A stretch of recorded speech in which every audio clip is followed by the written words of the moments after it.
Hi YouTube, how's it going? It's Rob here, and today we're going to go over a deck tech today. This time it's going to be modern. Today we're going to go over a black-green elf tribal deck. Hope you guys enjoyed the video, and I hope you guys subscribe to my channel for more videos from my channel. And let's get started. Elves have been in Magic for quite a long time. I think ever since the beginning of Magic. So to start off, I'm going to start off with 1-drops. There's quite a lot of them. So first I have 4 copies of Gnarlroot Trapper. And what that one does, you can pay a life and add a green mana to your mana pool. Spend it only to cast a elf creature. And you can also turn it, and target attacking elf gets Death Touch until the end of the turn. He's not bad. Sure, you have to pay a life to add mana, but that's okay. I mean, it's not that big a deal. It's just 1 little life.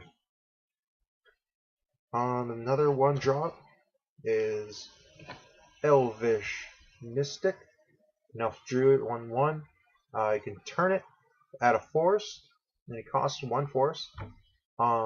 This guy's really good for reducing mana, especially if you're a little short on mana, just like Gnarlroot Trapper, but this time you don't have to pay to add green mana. And the final 1-drop is 2 copies of Elvish Pioneer from Onslaught. So, cost 1, it's a 1/1. When it comes into play, you can put a basic land card from your hand onto the battlefield tapped. So, when you play him, like Forest, tap it, play the Pioneer, and if you have like another Forest or a Swamp in play a tap, so you're up 2 lands on turn 1. That's pretty good. But other than that turn, that's all he's good for. Moving on, we're going to go into the 2-drops. And I have a good number of them too. So first I have 3 copies of Elvish Vanguard. What he does is, when another elf comes into play, you put a +1/+1 counter on him. And since you're playing a ton of elves, he's going to get plenty of counters. I also have 2 copies of Bramblewood Paragon. He has, when the warrior enters the battlefield, you put a +1/+1 counter on it. And each warrior with a +1/+1 counter on it has trample. Not bad. A lot of the elves are warriors, and plus some tokens are warriors as well. So he's going to be really good. And the final 2-drop is Sylvan Advocate from Oath of the Gatewatch. He has Vigilance, and he has 6 or more lands. He gets +2/+2, and your other land creatures get +2/+2. Now, I'm not running any land creatures, but with him becoming a 4/5 for 2 is really good, especially since Zombie having a lot of land. Moving on to the 3-drops, I play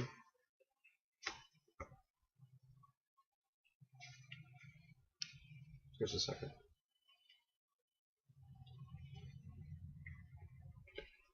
I play 4 copies of Shaman of the Pack. When she enters the battlefield, you deal 1 damage to target opponent for each elf you control. And this deck runs a ton of elves, so you're going to be dealing a ton of damage with Shaman. Plus, when she enters the battlefield, she counts as an elf, so you're going to be dealing damage no matter what. Next, I have 3 copies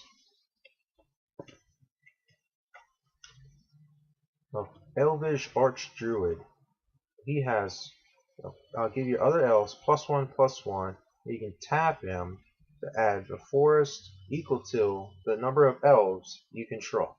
So if you're short on mana, but you have enough to cast him, you can tap him on your next turn to add green mana equal to the number of elves you control. So that's really good. Plus, he boosts all your other elves, so that's another good plus. Also, another lord for a 3-drop, I have Precious Perfect. She gives your elves +1/+1. You can also play tap a forest and turn her to put a 1/1 green elf onto the field. So that's really good too. So that's another lord, and that's another creature also when you put onto the field. The more elves, the more. Moving on to the 4-drops, I have 3 copies of Lasana Huntmaster, and she has, when another elf enters the battlefield, when you cast an elf spell, create a 1/1 green elf warrior token onto the battlefield. So she makes token elves, which means more elves, which means you can make more damage and a lot more. And also, at 4 drops, I have Dwynen Glintleaf Dayan. She has reach, elves have +1/+1, and when she attacks, you gain 1 life for each attacking elf you control. So, you're going to have a ton of elves attacking, and hopefully you'll be gaining some life off of Dwynen. Moving on to the 5s, I have 2 copies of Nat of the Glintleaf.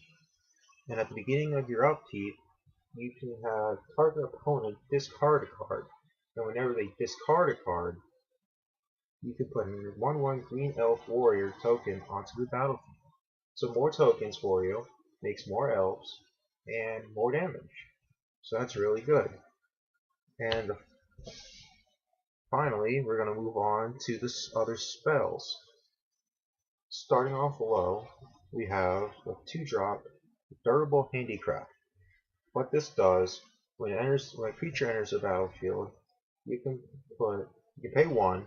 If you do, put a +1/+1 counter on that creature.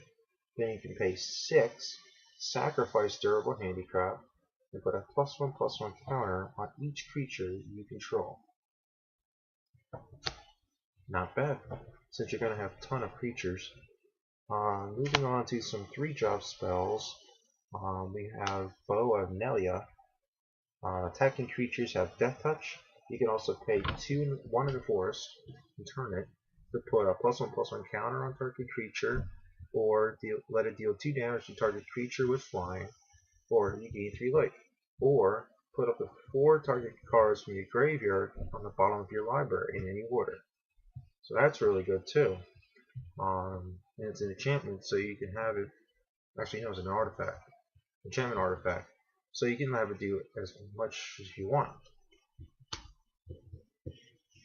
Also, I have Rune's Path to destroy any creatures or planeswalkers, and also I can make a land creature out of it with the awakening cost of 7.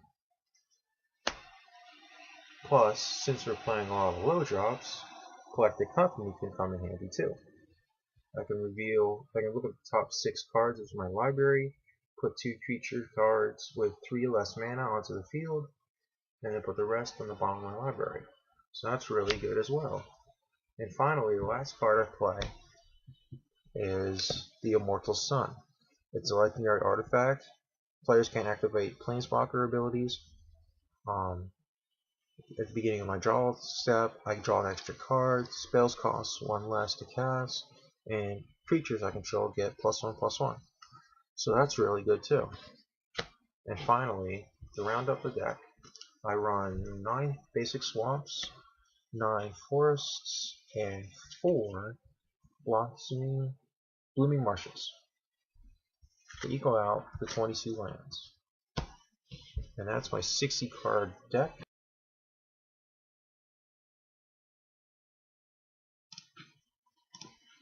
For the sideboard, I have 3 copies of Tarju Warcaller. When he enters the battlefield or another ally enters the battlefield, creatures I control get +2/+2. I have 1 copy of Dwynen's Elite. If I have another elf, I can make another elf. Avatar of the Resolute. I can have it enter the battlefield if I have a +1/+1 counter on another creature on it.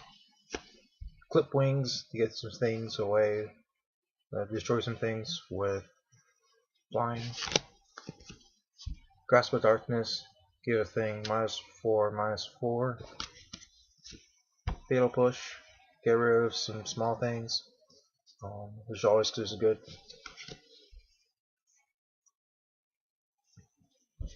Liliana,